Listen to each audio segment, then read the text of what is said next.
I want to give you the ammunitions to be able to fight any demonic arrangement over your life. If they come with disease, there is a promise in the Bible that speaks against the disease. If it's poverty, there is a promise of God in the Bible that speaks against poverty. If it is success, there is a promise of God about success. If it is winning battles, there is a promise of God standing about winning battles. I will never forsake you, nor do what? That's a promise of God. And every promise in the Bible, if you touch it, it will happen, it will come to pass. That is why you need, when you are doing your prayers, you need to insert. Any prayer you do, if it's about disease, put that promise of God about the disease. I'll be teaching about promises of God, so that you understand, when you are sick, what are you supposed to do? And when you mention to God, when you mention to God, unambia Mungu, you said you'll never leave me nor forsake me. I'm telling you, immediately God reverses everything. Because God is a promise. Na kama ukitaka kupiga Mungu ngeta, umpige geta, remind him about the promises. Utakuwa umemshika hivi na atafulfill immediately, because he is a promise keeper. He does it because he believes and respects his own promises. Bwana asifiwe sana. So promises in the Bible, and you watu hawa wote, you are never concerned about the promises of God. The promises of God is final. The promises of God heals you. The promises of God will lift you.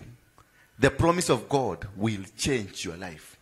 Because if you quote, you will be speaking to him and telling him, remember what you said about me. You said you'll never forsake me, nor leave me.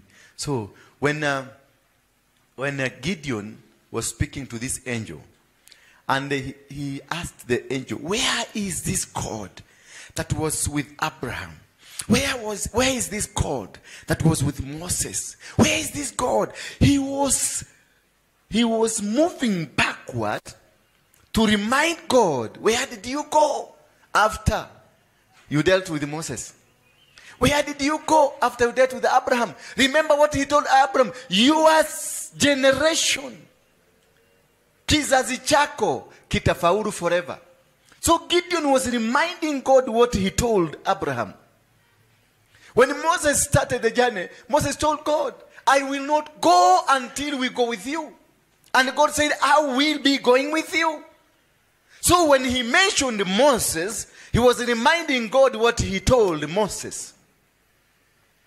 That is why we say Moses, we call Abraham, depending on which situation you are. Because when you are in a situation that requires the God of Joshua, you remind him what he told Joshua, do not what?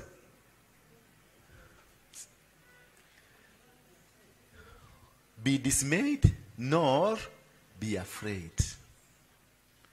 Do not be dismayed, nor be afraid, for I will be with you. So when you are calling the name of the God of Joshua, it is because you are in a battle. And God was instructing Joshua, telling Joshua, do not be afraid, nor be dismayed, because I'm with you. I will win every battle. Wherever you will go, I will be there.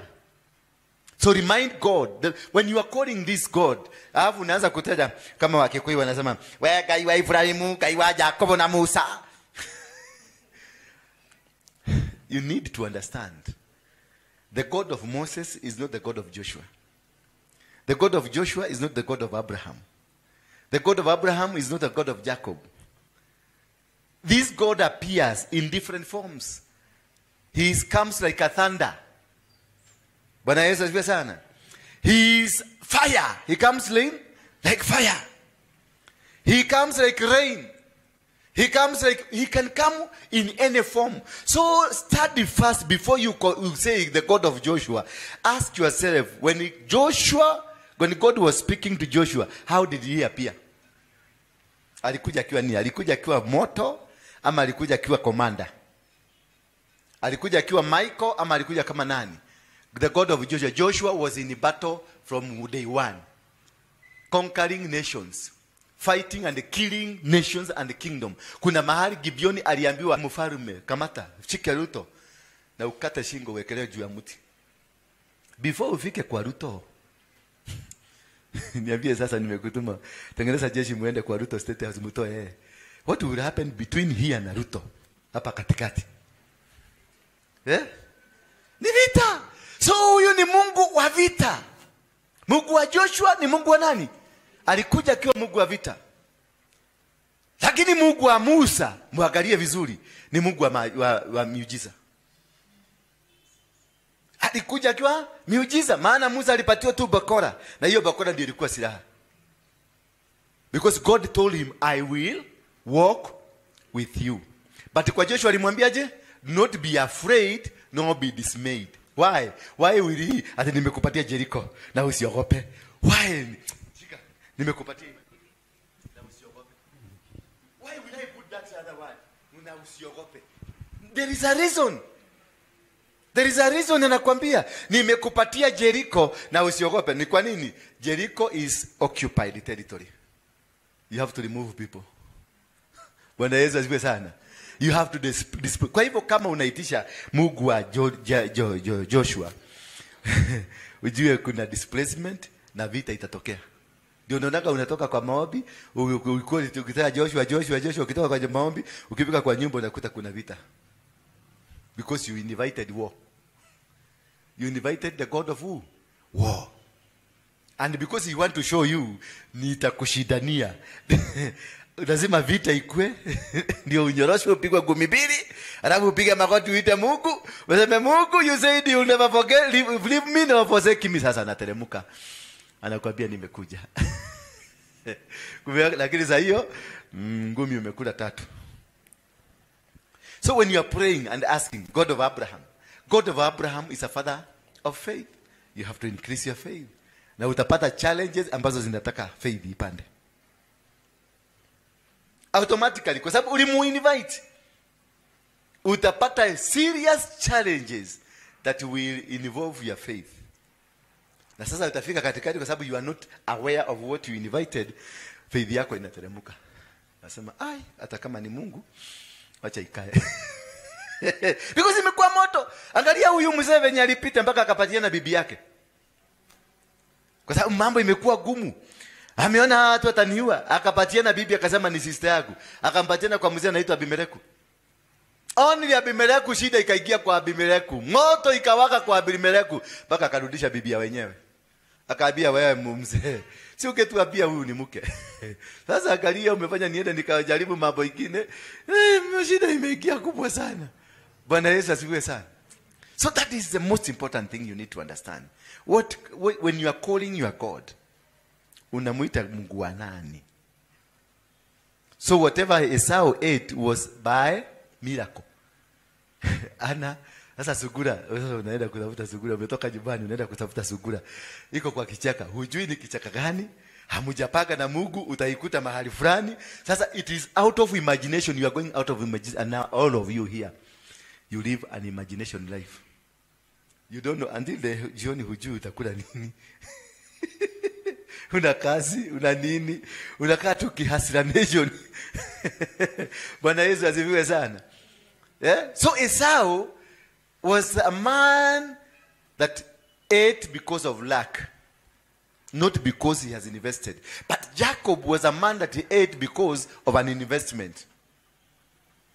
But because of his name being a swindler, he was never satisfied with what God had blessed him of. Instead, he thought of buying the birthright because he was so aggressive. He wanted to be called the first. Kutoka kwa tumbo ya mama yake, bado alikuwa anang'ang'ana kutoka. So, ilifika position ya kunyaganyana. Akaambia nani? Akaambia huyu jamaa sasa, kube huko na jae. Let the birthright. Jamaa akamuuzia birthright kwa tumbo. That's a mentality of a swindler. Na hiyo ndio watu hawa wanakuja wa miracle seekers. They are swindlers. Unataka kuniletea tu pesa twako, uniwekelee hapa, ati ndio niachilie mwili wako. I can't. Kwenda kabisa. I can't. I was given freely. I will give. Yes. Lakini kama unataka kuja kuniona kwa ofisi, sasa hapana, hiyo tutafanya na wewe. Fanya peke yako. Mimi niko na chakula ya kukula. Ambia mwenzako mimi niko na chakula ya kukula. Yes. Kwa hivyo usi-expect nikuje nikiwa na njaa nikuuzie birthright. I can't. Was given to me. He altar was given to him by God. When everybody wanted me dead, God wanted me alive. And he gave me this against I fought battles hapa. Nimepigana battles ya mapasta wote wa Nairobi na Kenya. Hapa. Wengine walikuja hapa karibu 25 here. Na wakaniambia hakuna mahali unaenda. Waliniambia niwapatie pesa ya kunikubalisha nianze kuhubiri. Niwapatie, nikauliza mnataka pesa ngapi? Wakaniambia tupatie 10,000. Nikasema this thing was not yours. I can't do that. Then wakiteremka walienda wakisema nini? Tutaona peli anaenda. Sasa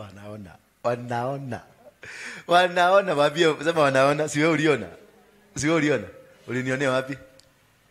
YouTube. Ulinionea wapi? Si hata wao wanaona. Mtu wako Amerika ananipigia simu, mtu wako Germany ananipigia simu, mtu wako Brazil ananipigia simu. Wanao? Do not lose your faith. No matter how long it's going to take, just stand, because it is God who called you. And God has never called us. He calls me. Sema, he calls what? Me, not us. We will never get saved. I get saved. When we never see the angel. I saw, and the angel appeared to me. Not, and the angel, where in the Bible have you ever seen that the angel appeared to the multitude? He has never. Your eyes only will see. Hello. She's so surprised. So it is about the calling you have. And protect that calling. Because it is only through that calling God have given you that you will succeed.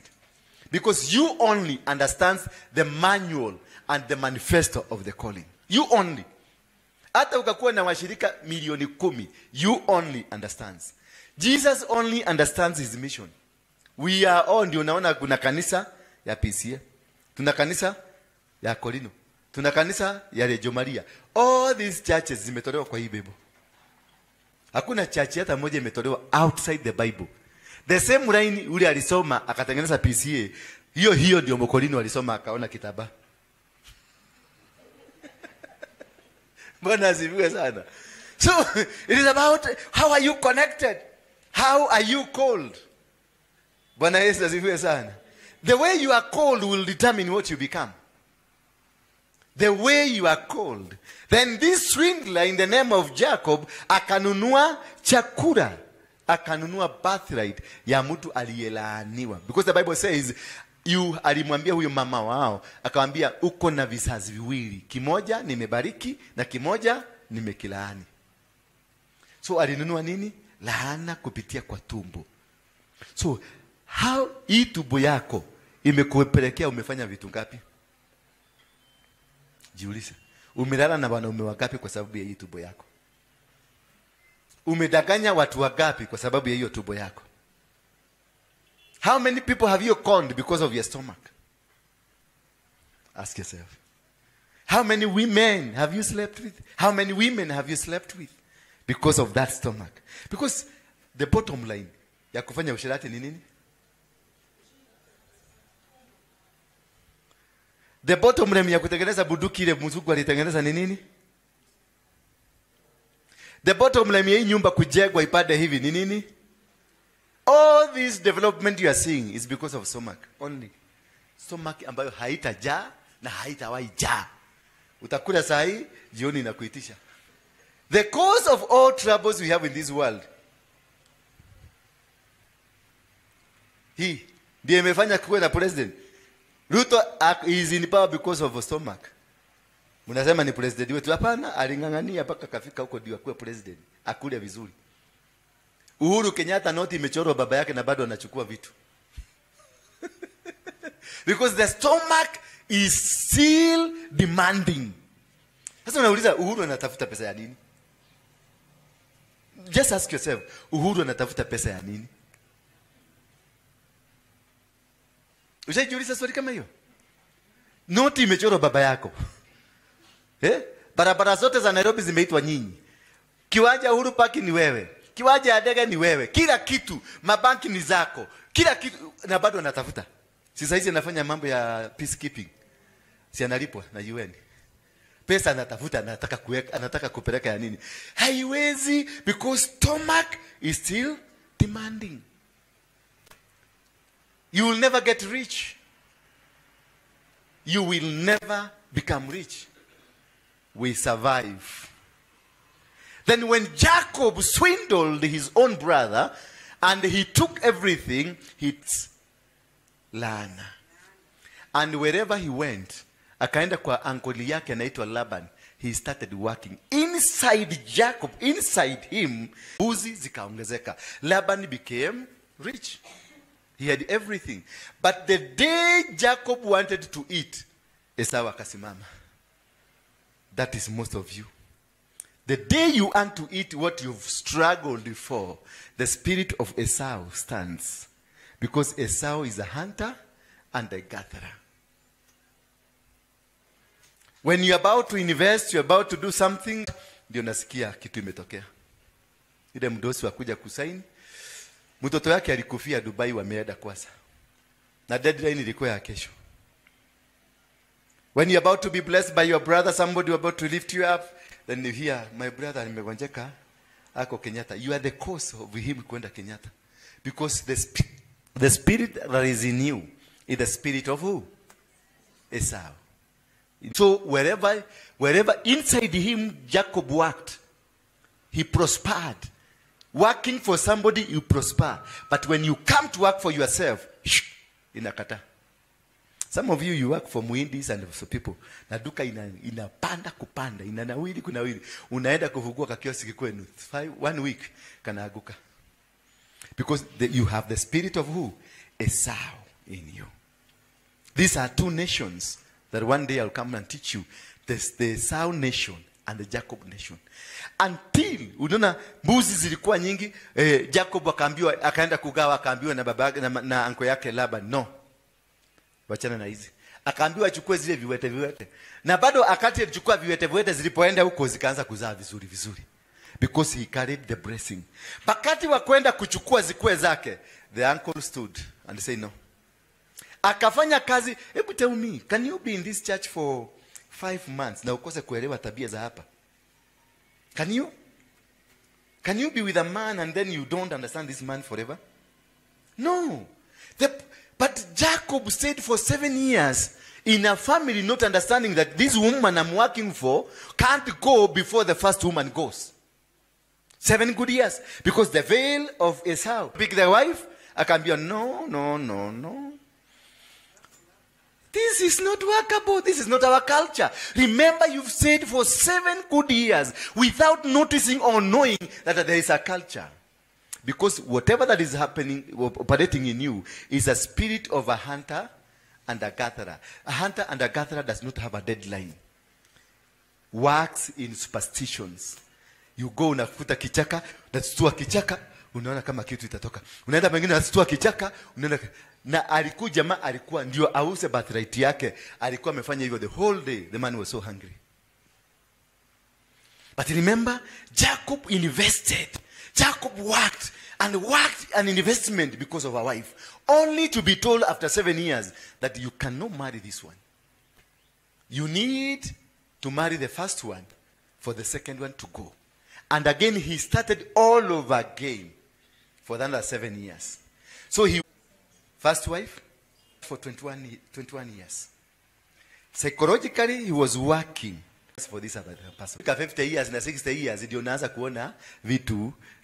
Ndio unaanza kuona hii ningekuwa nikifanya. Mpaka una shida, mtu anakuja na kuuliza, all these years, mbona huko na akili sasa huko nayo sasa?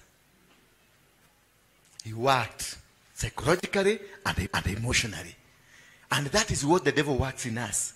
It's psychologically and emotionally. To derail you, to destroy you completely. At one time, Haka kamuseka kunyonga watu kalikuja kakaniambia, come from preaching. Uko jera kuna preachings, kuna preach. So I had come from preaching, and now he tells me that si unajua December ndio tunakunyoka. Na ile message nilikuwa nimehubiri.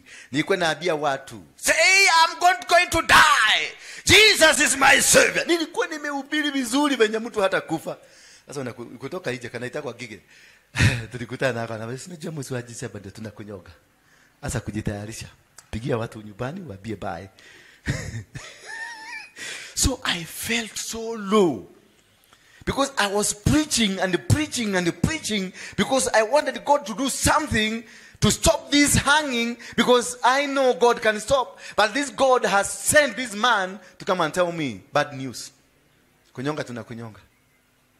So sometimes of you pray and you pray. You've gone to the mountains, you've gone to where? You've gone to Catoloni, Heaven's Gate, you have been praying, but nothing's happening. The more you challenges are coming, the more you pray, the more unakuta setbacks zinaingia. Until such time, you are in the timing of God. You got to learn the principles of seasons and timings. Because God will never bless you outside your season. You are not going to be healed outside your season. Even if I declared and say, God bless you, He will bless you and keep you until the season comes for your blessing. God respects time. That is why the Bible says, there is time for everything. Time for birth, time for dying. Time for living, time for dying. There is time and the seasons for everything in your life. And nothing will come outside the season. Why we have derailed our miracles? Because we have rushed before the time, or the time came and you are busy somewhere, you went. Sasa wakati imeondoka ndio unaanza kufanya mabitu. If your time has elapsed, ulikosa kudetect the season. Ulikosa kudetect nini? The season. Ikakupita. And this season came after your 10 years of prayers. You again wait for another 10 years of prayers. I don't know whether I'm teaching somebody. Are you getting me? Ama nimewasink deeper, mmekuwa confused. How many of you are with me? Kama uko na mimi, inua tu mkono. Wewe hauko na mimi. Uko na mimi? Unaelewa ama maneno yamekuingia vizuri? Na umeanza kujiona mara makosa iliingilia. Sasa ulipata kijana Beatrice, ulipata kijana ulikoba Mungu ndio uko na 29 years, 28 years. Kijana kakakuja kakapropose, only that this boy comes from a poor family. He's a man, he has got everything, but comes from a poor family. And you come from a rich family. Then kakapropose, can I marry you? Kakagaria. Marry nani? And you left. Because you are looking for that mass person who is in Runda, whose father is in Runda, whose father is in Mudaiga, whose father is in Karen, whose father is a rich man. That is what the kind of man you are looking for. All man goes where? To Mudaiga. Oh, why? What sacrifices have been involved for this man to become rich? That's the most important thing. Huyu mutu ni tajiri. Before you get engaged into them. Near the Runda. And you go, no. A plot in Runda is about 50 million. Land in Karen alone is about 70 million shillings. You haujajega kununua shamba. And I imagine kai kuna watu wananunuanga. Yes, but what you need to understand before you make a move, it is how did these people wafike hapo? Unaenda unakimbia kwa pastor kwa sababu hiyo pastor umemwona anahubiri, anafanya miracle, anafanya vitu. Ask yourself before this pastor reaches there, ametoa sacrifices ngapi? Ndio uende kudandia ati unataka mtoto wa tajiri. Umesacrifice nini ndio uende kufit na hawa watu? Because the sacrifices I've given, you must do also your sacrifice. At least mupelekane. Lakini sio sema unataka mtoto wa tajiri from where? Na labda ni devil worship amepatiana watoto 10. Are you ready to give your family? Are you?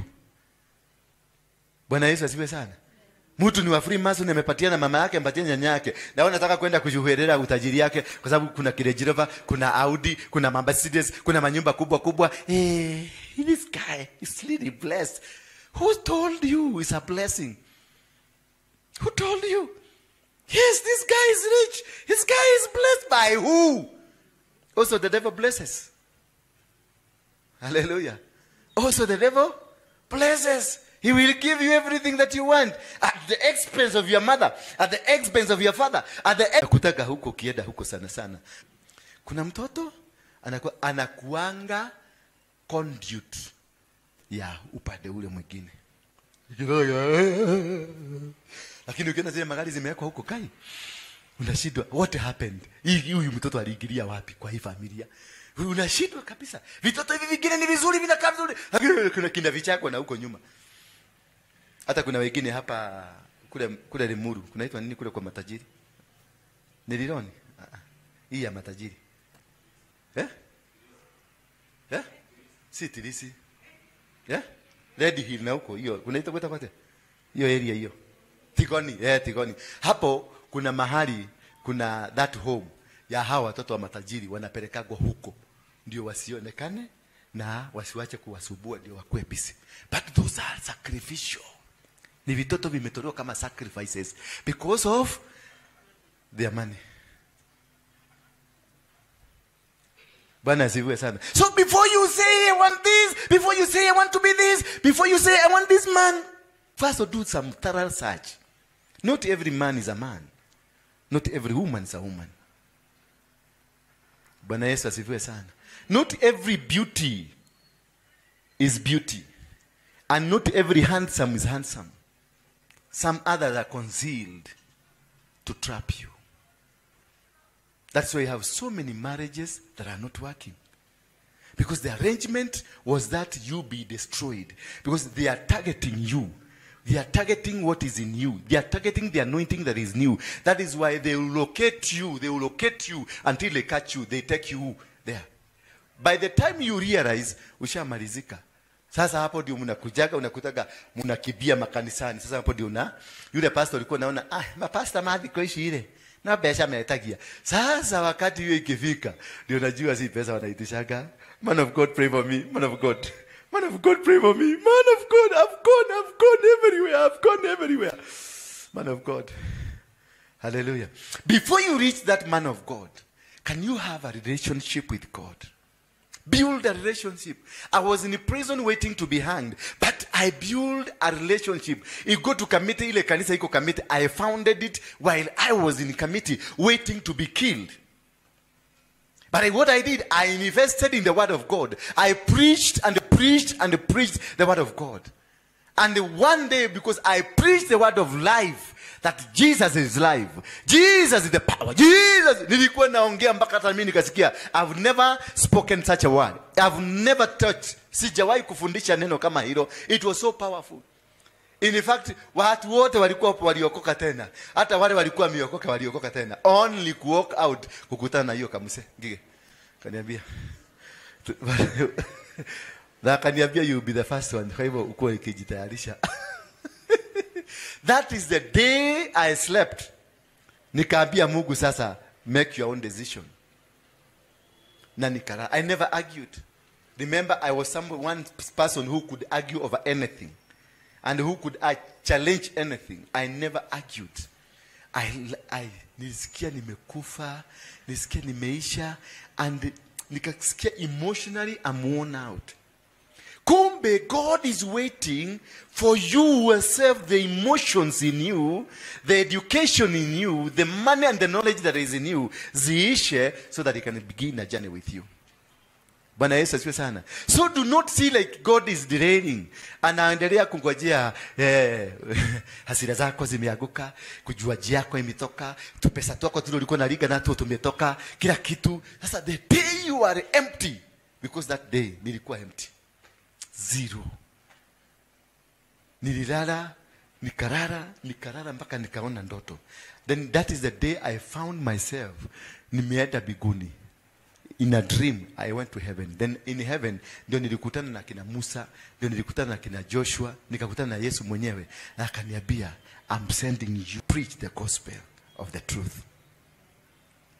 Bwana Yesu asifiwe. Understand the season, everything will come in place how God wants them to come. Because God wants to bless you. Deuteronomy 7, somebody? Can you read?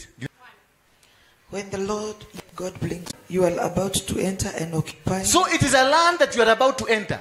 So it's a blessing that you are about to enter to. So it is something that God gives you. It is not something that you are going to find it somewhere. God will give you this land that you are about to enter. God will give you this blessing that you are about to get them. God will give you this man that you are about to marry. God will give you this woman that you are about to marry. God will give you these riches. Then go ahead. He will clear away many nations ahead of you. He will do what? Clear what? Many nations ahead of you. Then the Hittites, Girgashites, Amorites, Canaanites, Perizzites, Havites, and Jebusites. These 7 nations are greater and more numerous than you. These 7 nations are greater and powerful than you. The enemy in front of you is much more powerful than yourself. The challenge in front of you is more powerful and more aggressive. It is not a walk in the park. Therefore, you don't need to go and fight. You need to surrender to God for God to carry you into this nation. You need to surrender to God so that God can elevate you to the position of control. It is not your knowledge. It is not your money. It is not how powerful you are. It is by surrendering to God.